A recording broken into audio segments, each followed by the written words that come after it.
Either the initial reports were wrong or Trevor Etienne changed his mind. Georgia running back, junior running back Trevor Etienne, after one season at Georgia, a couple seasons at Florida, is now entering his name into the NFL draft. He's headed to the league. I'll talk about what I think this means for Georgia and what I think this means for Etienne, but the initial reporting that he was going to stay at Georgia for his senior year and form a tandem with Nate Frazier, assumingly, is wrong, and so he's going off to the NFL draft. What does this mean for Georgia? Ryan Clay from Dawg Post newsletter is down below.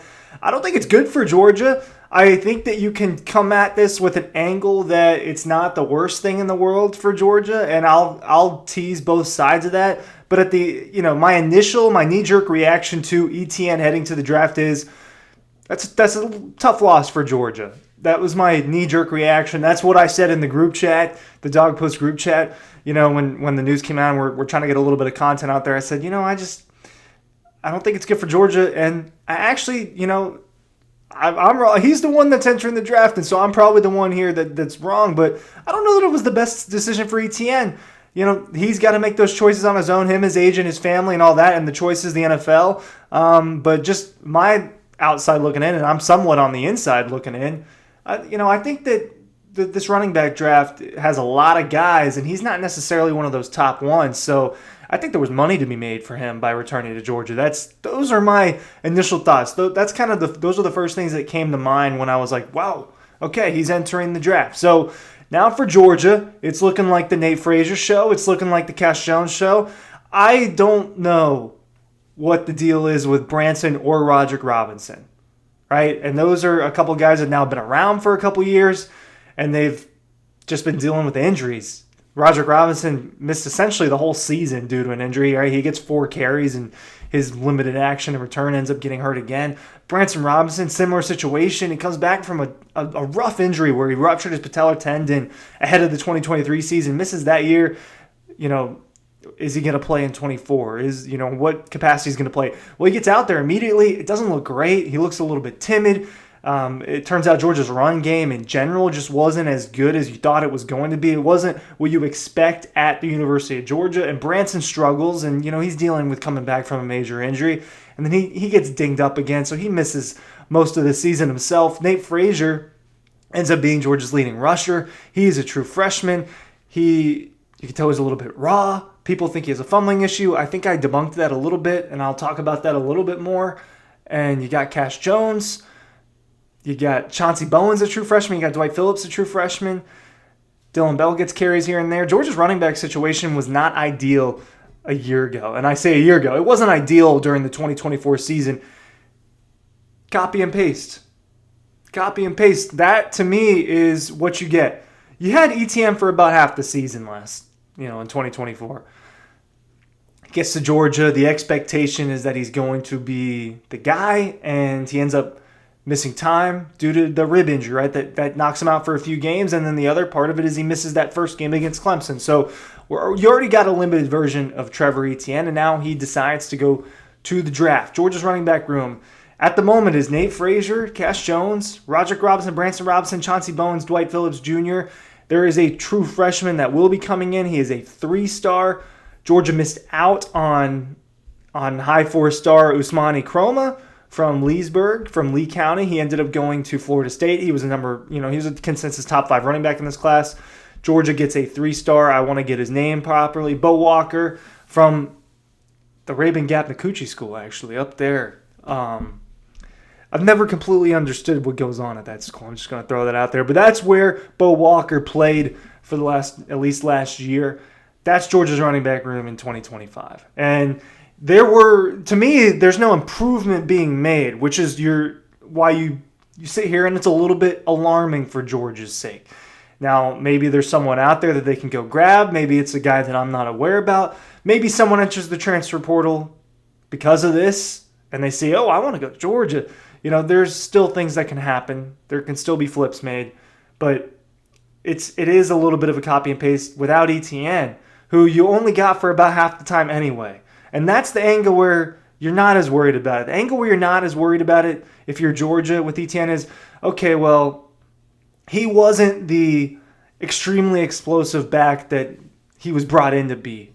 he did not play a lot. So Georgia experienced a season where he wasn't around for a lot of it. He gets hurt in the Florida game. He misses, pretty much misses November. He didn't play that first game on August 31st against Clemson. So he was there for September, where it was kind of all over the place. He got the Kentucky game, he made some plays.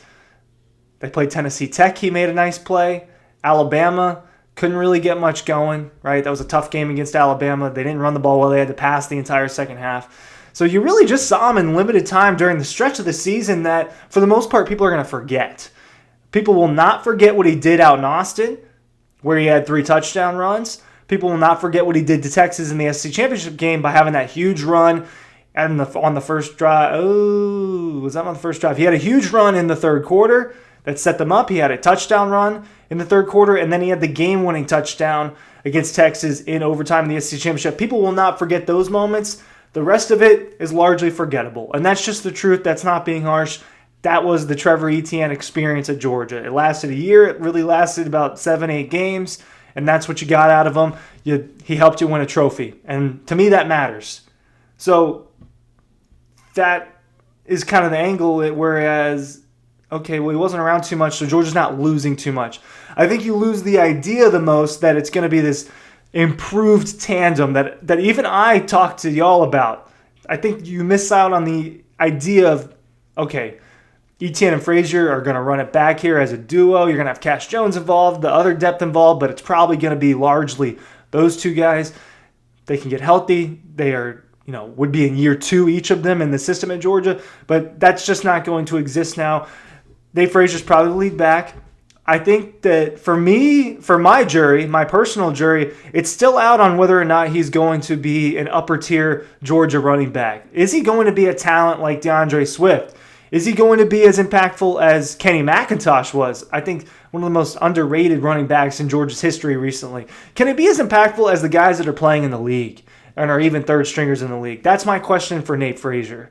That's, to me, will be somewhat of a way that you can measure his success at Georgia. There's definitely a lot of hype around him. I think that there's some serious playmaking ability there. I think he's a little bit raw, and I think that things are going to get better for Nate. I had a good conversation with him down in New Orleans at the Sugar Bowl, and I tell you what, there's a lot of guys that love being Georgia Bulldogs. He is up there as someone who really wants to be at Georgia and really cares about the culture and thinks that it's home. I think that Georgia fans can feel good about that. That's who they're handing the ball off to. Cash Jones, I think him returning is big for Georgia. It helps with the receiving game. It matters. They're just not going to have Etienne.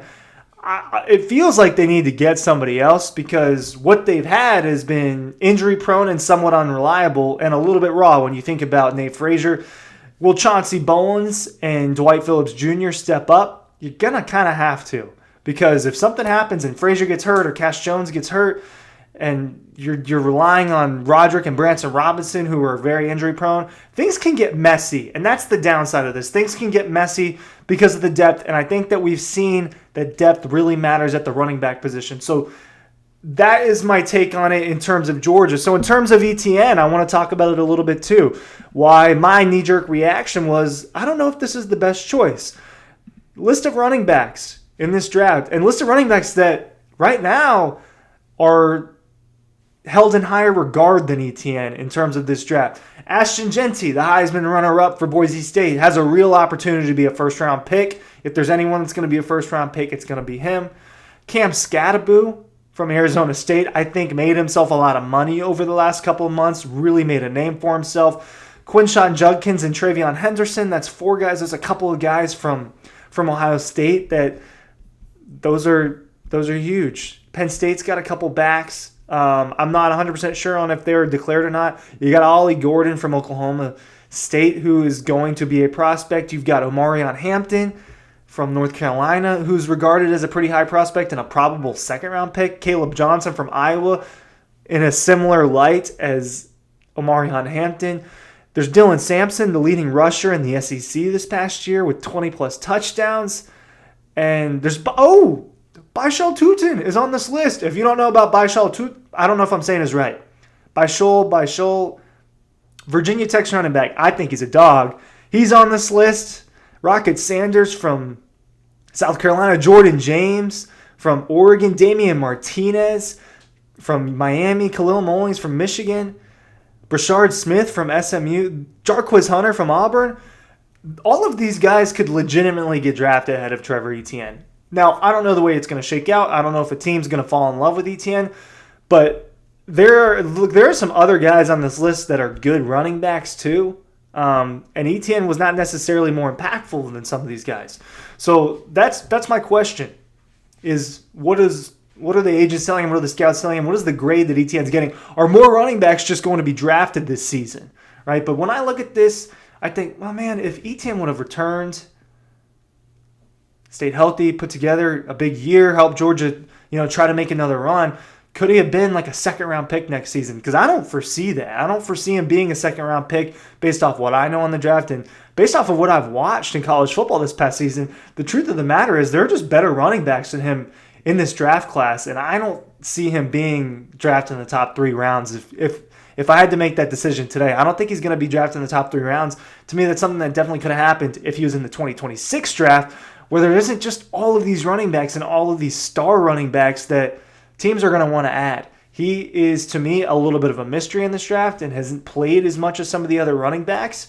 I think that for him, I'm not in the conversations where they're saying, hey, this is where you're probably going to go. These are the teams that are maybe interested in you. He could be making the right decision for himself. Outside looking in, where I'm not involved in a situation, I just know what I know. I think it might have been the wrong decision. But look, Etienne's going to the draft. Georgia won't have him. I don't think it's great. I gave you both sides of the argument there. But at the end of the day, Georgia doesn't have the depth on running back, and they need to do something about that. Or they're going to be relying on the group that they had last year minus Etienne. That's essentially what you're getting. What are your thoughts on it? Leave them in the comments down below. The description of this video, there is a link to our newsletter. Make sure you're checking that out. And thank you for watching.